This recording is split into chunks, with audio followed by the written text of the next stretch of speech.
Hi hello friends, ಎಲ್ಲರಿಗೂ ನಮ್ಮ ಅಮ್ಮನ ಅಡುಗೆಗೆ ಸ್ವಾಗತ. ನೀವೇನಾದರೂ ನಮ್ಮ ಚಾನಲ್ನ ಫಸ್ಟ್ ಟೈಮ್ ನೋಡ್ತಾ ಇದ್ದೀರಾ? ಹಾಗಾದರೆ ನಮ್ಮ ಅಮ್ಮನ ಅಡುಗೆ ಚಾನಲ್ನ ಸಬ್ಸ್ಕ್ರೈಬ್ ಮಾಡ್ಕೊಳ್ಳಿ. ಇವತ್ತು ನಾನು ಮಾಡ್ತಾ ಇರುವಂತಹ ರೆಸಿಪಿ ದಪ್ಪ ಮೆಣಸಿನಕಾಯಿ ಮೊಸರು ಸಾಸಿವೆ ಕ್ಯಾಪ್ಸಿಕಮ್ ಇಂದ ಮಾಡ್ತಾ ಇರೋದು. ತುಂಬಾ ಸಖತ್ತಾಗಿರುತ್ತೆ. ಬನ್ನಿ ಮಾಡೋದು ಹೇಗೆ ಅಂತ ನೋಡೋಣ. ಅದಕ್ಕಿಂತ ಮುಂಚೆ ಇಂಗ್ರೀಡಿಯೆಂಟ್ಸ್ ಏನೇನಂತ ನೋಡ್ಕೊಂಬರೋಣ. ಇಲ್ಲಿ ನಾನು 2 ಕ್ಯಾಪ್ಸಿಕಮ್ನ ಈ ಥರ ಚಿಕ್ಕದಾಗಿ ಕಟ್ ಮಾಡಿ ಇಟ್ಕೊಂಡಿದ್ದೀನಿ. ಹಾಗೆಯೇ ತೆಂಗಿನಕಾಯಿ ಅರ್ಧ ಕಪ್ ಆಗೋಷ್ಟು ತುರಿದಿಟ್ಕೊಂಡಿದ್ದೀನಿ.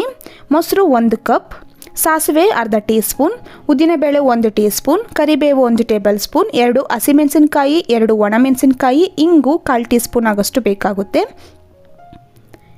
ಎಣ್ಣೆ 2 ಟೇಬಲ್ ಸ್ಪೂನ್, ರುಚಿಗೆ ತಕ್ಕಷ್ಟು ಉಪ್ಪು. ಮಾಡೋದು ಹೇಗೆ ಅಂತ ನೋಡೋಣ. ಮೊದಲು ನಾನೊಂದು ಮಿಕ್ಸಿ ಜಾರನ್ನು ತೊಗೊಂಡಿದ್ದೀನಿ. ಇವಾಗ ಇದಕ್ಕೆ ನಾನು ತೆಂಗಿನಕಾಯಿ ತುರಿದಿಟ್ಕೊಂಡಿದ್ನಲ್ಲ ಅದನ್ನು ಹಾಕ್ಕೊತಾ ಇದ್ದೀನಿ. ಇವಾಗ ಇದಿಷ್ಟು ಹಾಕ್ಕೊಂಡಿದ್ದಾದಮೇಲೆ 2 ಹಸಿಮೆಣಸಿನಕಾಯಿ ಹಾಕ್ಕೊತಾ ಇದ್ದೀನಿ. ಹಾಗೆಯೇ 1/4 ಟೀ ಸ್ಪೂನ್ ಆಗೋಷ್ಟು ಸಾಸಿವೆನ ಹಾಕ್ಕೊತಾ ಇದ್ದೀನಿ.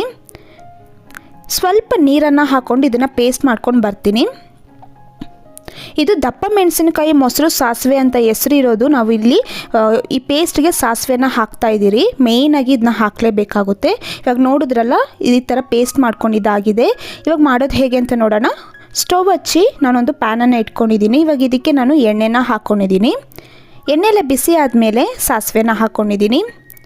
ಸಾಸಿವೆ ಈ ಥರ ಚೆನ್ನಾಗಿ ಚಟಪಟ ಆದಮೇಲೆ ಇವಾಗ ಇದಕ್ಕೆ ನಾನು ಉದ್ದಿನ ಬೇಳೆನ ಹಾಕ್ಕೊಂಡಿದ್ದೀನಿ.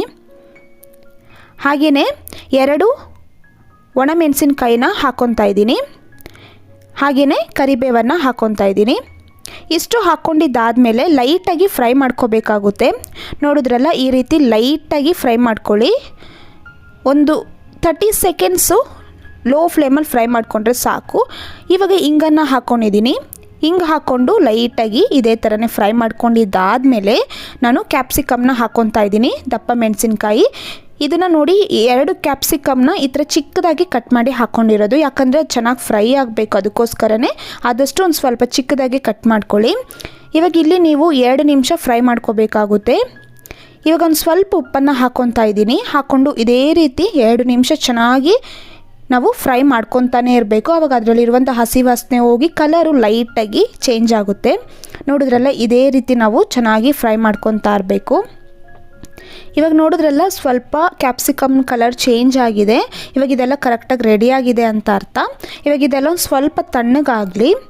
ಇವಾಗ ನಾನೊಂದು ಮಿಕ್ಸಿಂಗ್ ಬೌಲನ್ನು ತೊಗೊಂಡಿದ್ದೀನಿ. ಇವಾಗ ಇದಕ್ಕೆ ನಾನು ಮೊದಲೇ ಪೇಸ್ಟ್ ರೆಡಿ ಮಾಡಿ ಇಟ್ಕೊಂಡಿದ್ನಲ್ಲ, ಆ ಪೇಸ್ಟನ್ನ ಹಾಕ್ಕೊತಾ ಇದ್ದೀನಿ. ಆ ಪೇಸ್ಟನ್ನು ಹಾಕ್ಕೊಂಡಿದ್ದಾದಮೇಲೆ ಮೊಸರನ್ನು ಹಾಕ್ಕೊತಾ ಇದ್ದೀನಿ. ಹಾಗೆಯೇ ಅದೇ ಕಪ್ಪಿಗೊಂದು ಸ್ವಲ್ಪ ನೀರನ್ನು ಹಾಕ್ಕೊಂಡು ನಾನು ಆ ನೀರನ್ನು ಸಹ ಹಾಕ್ಕೊತಾ ಇದ್ದೀನಿ. ನೀವು ಕನ್ಸಿಸ್ಟೆನ್ಸಿ ನಿಮ್ಗೆ ಯಾವ ಥರ ಬೇಕೋ ಆ ಥರ ನೋಡಿ ಹಾಕ್ಕೋಬೋದು ನೀರು. ನಾನು ಸ್ವಲ್ಪ ಹಾಕಿದ್ದೀನಿ ಅಷ್ಟೇ. ಇವಾಗ ಮೊದಲೇ ಫ್ರೈ ಮಾಡ್ಕೊಂಡಿದ್ನಲ್ಲ ಕ್ಯಾಪ್ಸಿಕಮ್, ಅದನ್ನು ಹಾಕ್ಕೊಂಡು ಇವಾಗ ರುಚಿಗೆ ತಕ್ಕಷ್ಟು ಉಪ್ಪನ್ನು ಹಾಕ್ಕೊಬೇಕಾಗುತ್ತೆ. ನಾನು ಮೊದಲು ಉಪ್ಪು ಹಾಕಿದ್ದೆ ಕ್ಯಾಪ್ಸಿಕಮ್ ಫ್ರೈ ಮಾಡೋದಕ್ಕೆ.